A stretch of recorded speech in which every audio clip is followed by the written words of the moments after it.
बिस्मिल्लाहिर्रहमानिर्रहीम। अस्सलाम वालेकुम डियर स्टूडेंट्स। आज इस वीडियो लेक्चर के अंदर मैं प्रीवियस जो एमडी कैट के पेपर्स हैं उनमें ऑसिलेशन से रिलेटेड जो एमसीक्यूज आए हैं और ऑसिलेशन में भी स्पेशली जो सिंपल पेंडुलम से रिलेटेड एमसीक्यूज आए हैं उनको यहाँ पे अब डील करूँगा, आपको उसके सॉल्यूशन बताएंगे। तो देखें, what should be the length of simple pendulum whose period is 6.28 second at a place where g equal to 10 meter per second square। तो बच्चे यहाँ पर वो हमें ये कह रहा है कि हमारे पास एक सिंपल पेंडुलम है, ठीक है, और उसकी लेंथ क्या होगी, मतलब ये हमसे लेंथ पूछ रहा है कि लेंथ क्या होगी और उसका टाइम पीरियड हमें उसने गिवन किया हुआ है 6.28 सेकेंड और जी की वैल्यू यहाँ पे 10 मीटर पर सेकेंड स्क्वायर है। तो हमने ये करना है कि यहाँ पर इसका टाइम पीरियड का फार्मूला लगाना है। तो t बराबर होता है 2 pi under root of l over g। अब हमें लेंथ फाइंड करनी है। अब t का वैल्यू अब जब आप पुट करोगे तो ये होगा 6.28 इक्वल्स टू 2 पाई की कीमत पुट करें 3.14 and square root of l over g, और g का वैल्यू 10 है तो आप यहाँ पे 10 पुट कर दें।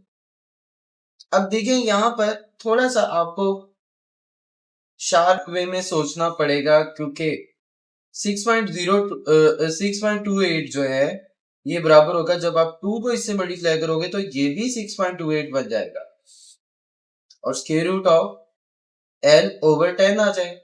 अच्छा, ये पूरा इससे कैंसिल हो जाएगा तो देखो ये जो बटे में है ये इधर जाकर मल्टीप्लाई होगा 1 के साथ।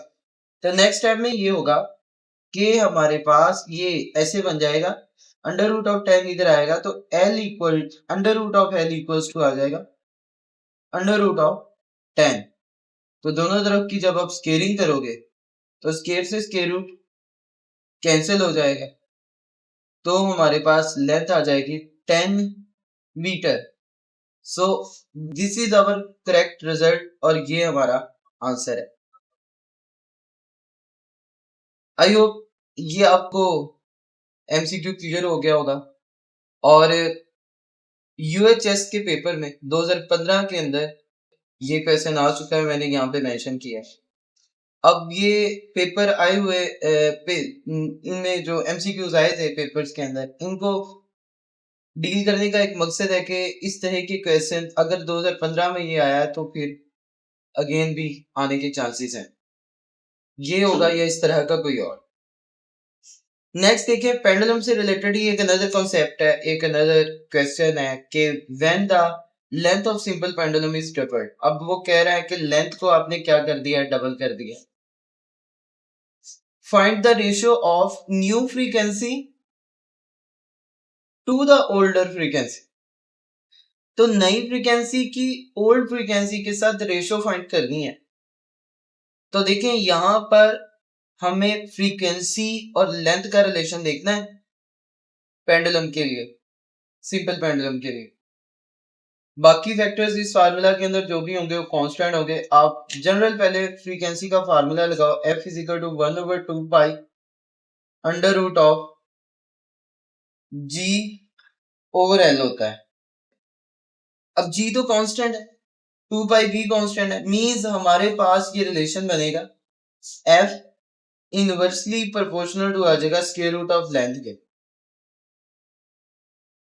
अब बच्चे आपने यहां पर यूं करना है कंपैरिजन। देखें आपके पास जो न्यू फ्रीक्वेंसी है वो एफ एन है और जो ओल्डर फ्रीक्वेंसी है वो एफ ओ है, बराबर इसका रिलेशन किसके आएगा, देखो अंडर रूट ऑफ ओल्डर की लेंथ ऊपर आ जाएगी और बटे में न्यू वाले की लेंथ नीचे आ जाएगी, क्योंकि बाकी सब कांस्टेंट थे। मैंने इस फार्मूला को इस तरह से कन्वर्ट किया, न्यू ऊपर ओल्डर नीचे, तो चूंकि इनवर्स है तो ओल्डर का लेंथ ऊपर आएगा और न्यू का लेंथ नीचे आएगा। Now just you have to put the value here. और older की लेंथ कितनी थी? if the length of the simple pendulum is doubled, मतलब जो बाद वाला है उसकी लेंथ को आपने डबल किया है, तो ये जब 2 लिखोगे डबल करके तो ये अंडर रूट ऑफ 2 आ जाएगा, बटे में आ जाएगा 1, and this means it is under root of 2. So this is our correct answer. और यहाँ पे देखें मैंने मेंशन किया हुआ है कि ये EHS के पेपर में 2012 के अंदर ये MCQ आया हुआ है. अब नेक्स्ट क्वेश्चन जो है हमारा, एंगुलर फ्रीक्वेंसी फाइंड करें of simple pendulum is directly proportional to. वो कहता है कि हमारे पास जो एंगुलर फ्रीक्वेंसी है ना सिंपल पेंडुलम की, वो किसके प्रोपोर्शनल होती है. अब देखें सिंपल पेंडुलम की बात कर रहा है. अब यहाँ पर इसकी एंगुलर फ्रीक्वेंसी को सॉल्व करो. देखो एंगुलर फ्रीक्वेंसी होती है omega is equal to 2 pi F. Frequency open करें, omega is equal to 2 pi. Pendulum के लिए फ्रीक्वेंसी का formula 1/2 pi under root of G over L. 2 pi से 2 पाई कैंसिल, तो ओमेगा इक्वल्स टू आ जाएगा under root of G over under root of L. अब G constant है, तो कांस्टेंट और इक्वालिटी को खत्म करोगे तो प्रोपोर्शनैलिटी आएगा. देन दिस मींस आपका रिजल्ट आएगा ओमेगा, ये इनवर्सली प्रोपोर्शनल हो जाएगा अंडर रूट ऑफ L के. तो बच्चे ये आपका रिक्वायर्ड रिजल्ट है. तो इसका मतलब है हमारा जो करेक्ट आंसर है वो ये बन रहा है. तो बच्चे आई होप ये हेल्पफुल होंगे आपके लिए. ये प्रीवियस जो पास्ट पेपर्स हैं एमडी कैट के उनमें आए हुए क्वेश्चंस हैं, और जैसा कि इस क्वेश्चन के लिए मेंशन है कि ये 2008 में आया हुआ है. अब देखें इस तरह का या यही क्वेश्चन फीट हो सकता है या इस तरह का कोई और भी आ सकता है. कॉन्सेप्ट आपको पता चल गया है. तो ये टाइम पीरियड से रिलेटेड था, ये फ्रीक्वेंसी से रिलेटेड था, और ये एंगुलर फ्रीक्वेंसी से रिलेटेड था. आई होप ये आपके लिए हेल्पफुल होंगे. Wish you all the best for your exams. Allah Hafiz.